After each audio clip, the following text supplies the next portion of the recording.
Hello viewers, welcome to our channel. నేను మీ Charan Parimi. Chandrababu government Jagan చేసిన సంతకాలకి తల ఒగ్గక తప్పడం లేదా? ప్రస్తుతానికి పరిస్థితి అలాగే ఉంది. చంద్రబాబు గారు జగన్ సంతకాలన్నిటికీ కూడా ఆమోదం తెలపాల్సిన పరిస్థితి అయితే ఏర్పడింది. నిజానికి ప్రభుత్వం మారితే ఎవరు సీఎంగా ఉంటారో వాళ్ళ సంతకానికే విలువ ఎక్కువ కదా.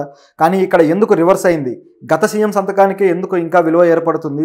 చంద్రబాబు గారు ఎందుకు ఆ సంతకాలని తోసిపుచ్చలేకపోతున్నారు?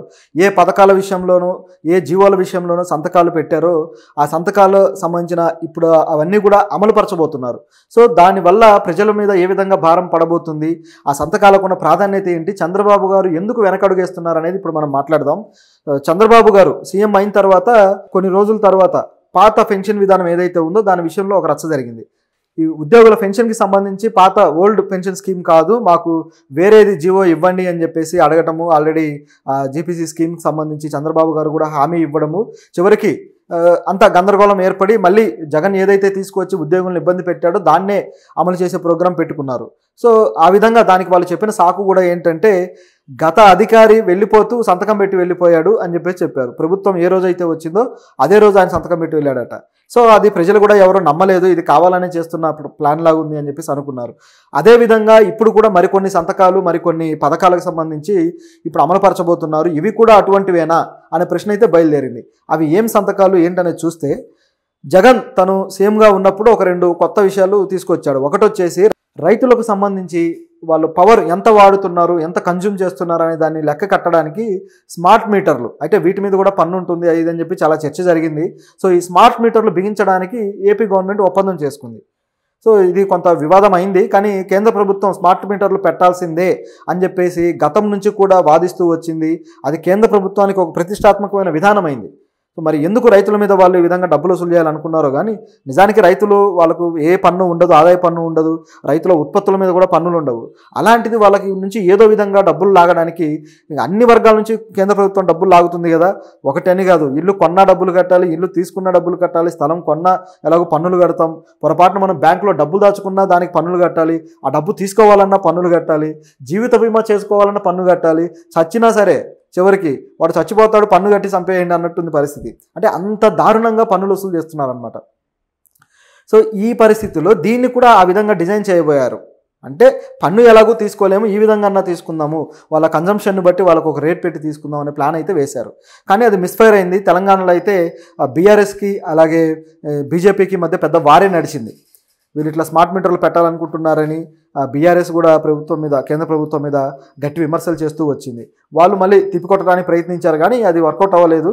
సో ఆ విధంగా ముగిసిపోయింది. అయితే ఏపీలో మాత్రం పెద్ద సమస్య లేకుండా జగన్ సంతకాలు పెట్టడానికి రెడీ అయిపోయి సంతకాలు పెట్టేసి ప్రభుత్వంతో ఒప్పందం చేసుకున్నాడు.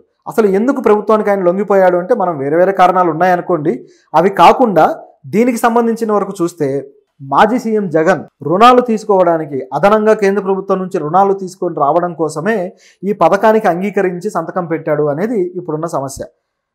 సో దాని తర్వాత మరొక పథకం అదేంటంటే చెత్త పన్ను. చెత్త పన్ను కూడా గత ప్రభుత్వం చెత్త పన్ను వేస్తే దాని మీద ఎన్ని విమర్శలు వచ్చాయో చెప్పనక్కర్లేదు. చెత్త మీద మళ్ళీ పన్ను ఏంటి అని చెప్పేసి, ఎందుకంటే ఆల్రెడీ మనం స్వచ్ఛ భారత్ పన్ను కడుతూనే ఉన్నాం. అది కాక అదనంగా వీళ్ళు చెత్త పన్ను అనేది ఒకటి క్రియేట్ చేసి మళ్ళీ వేశారనమాట. ఇది రాష్ట్ర ప్రభుత్వం చేసిన పని. సో రాష్ట్ర ప్రభుత్వం మీద విపరీతమైన విమర్శలు కూడా వచ్చాయి, ఎందుకు ఇట్లా చేశారని. సో ప్రతిపక్షాలు కూడా అప్పుడు గట్టిగానే మాట్లాడాయి. సో ఈ చెత్త పన్నుకు సంబంధించి కూడా సంతకాలు పెట్టారు. నిజానికి ఇది కేంద్ర ప్రభుత్వం నుంచి వచ్చిన ఆదేశం. సో కేంద్ర ప్రభుత్వం ఎందుకు ఈ విధమైన నిర్ణయం తీసుకుంది అని గమనిస్తే, సేమ్ ఇదే విధంగా కొత్తగా పన్నులు వేయడానికి, కొత్తగా ఒక ఆదాయ మార్గం సృష్టించడానికి కేంద్ర ప్రభుత్వం చేస్తున్న పనులు అనమాట ఇలాంటివన్నీ. సో ఈ విధంగా చేస్తూ వస్తే దానికి రెడీ అయిపోయి జగన్ గారు సంతకం పెట్టడం జరిగింది. ఆయన ఉద్దేశం ఏంటంటే రుణాల కోసం మాత్రమే, వీటి ద్వారా వచ్చే ఆదాయాన్ని, ఈ పన్నుల ద్వారా వచ్చే ఆదాయాన్ని తిరిగి గవర్నమెంట్కి ఇచ్చి, సెంట్రల్ గవర్నమెంట్కి వీళ్ళ వాటాగా రుణాలు తీసుకొని రావడానికి ప్లాన్ వేశారు. సో ఇది ఇక్కడ జరిగింది. అయితే ఆ ప్లాన్ ఇప్పుడు బీజేపీతో పొత్తు ఉండటం వల్ల దీన్ని కొనసాగించాలా తీసేయాలనే మల్లగుల్లాలు పడుతుంది ఇప్పుడు చంద్రబాబు ప్రభుత్వం.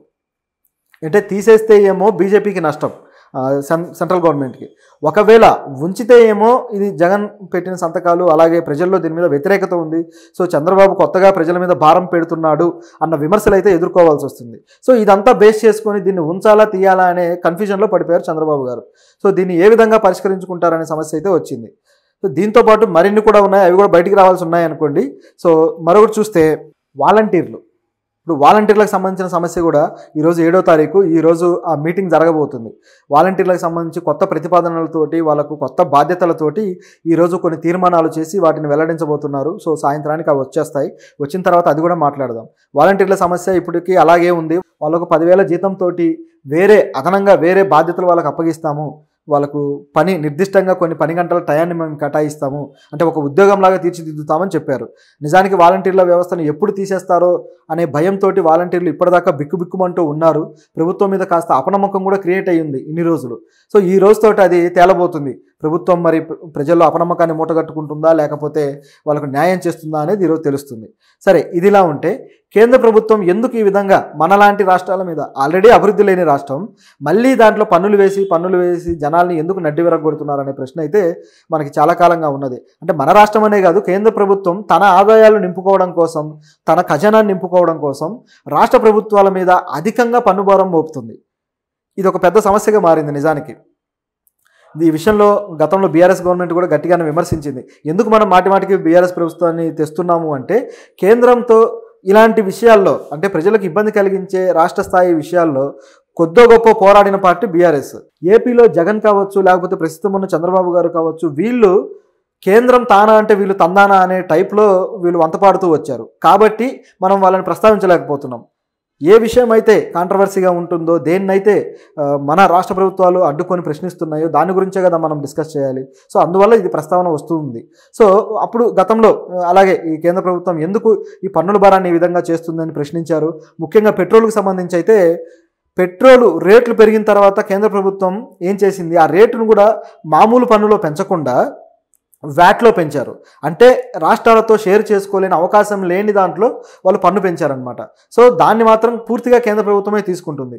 అంటే పెట్రోల్ రేటు ఎంత పెరిగినా సరే ఈ పెంచిన కేటగిరీ ఏదైతే ఉందో దీనివల్ల మొత్తం కూడా కేంద్ర ప్రభుత్వానికి వెళ్ళే పరిస్థితి.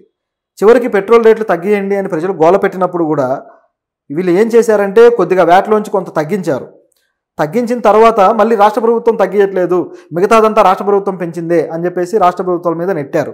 వాళ్ళు ఆల్రెడీ వీళ్ళకి వచ్చే ఆదాయాన్ని కూడా దొడ్డిదారిన ఈ విధంగా మలుచుకుంటున్నారు. మళ్ళీ రాష్ట్ర ప్రభుత్వం తన ఆదాయాన్ని తగ్గించుకొని పన్ను తగ్గించాలని చెప్పేసి డిమాండ్ చేశారు. సో చాలా టాక్టిక్గా రాజకీయం చేశారు. అయితే ఈ మాత్రం ఎకానమీ కూడా ప్రజలకు తెలియదు అని వీళ్ళు అనుకున్నారు. సో అది కేంద్ర ప్రభుత్వం పరిస్థితి.